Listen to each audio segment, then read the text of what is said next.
Hi everyone. Have we ever taken the time to ask the question why Jesus said the first work of God is to believe? You know, in John 6, we see the large crowd follow him because of the signs and the wonders he was performing.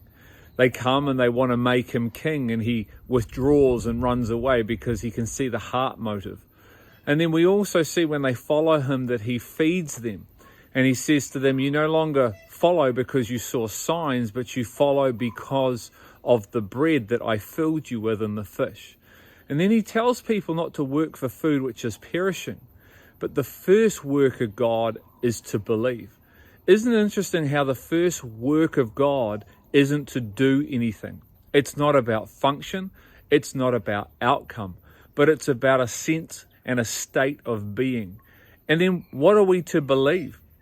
Well, ultimately, it's to believe in who he is and what he says. You know, we are to have a living conviction of who Jesus Christ is and a living conviction of his words.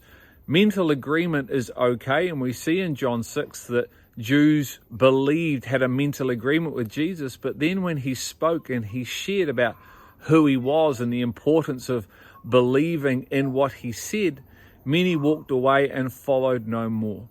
And I would get you to ask yourself this question. Why is it that the first work of God is fellowship? It's about a sense of being. It's about a sense of relationship with Christ, a fellowship. It's not about doing. Crowds followed him for what he did.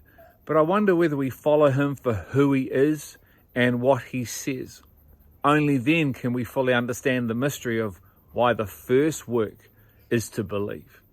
This is Simnor said what? I pray this encourages you today.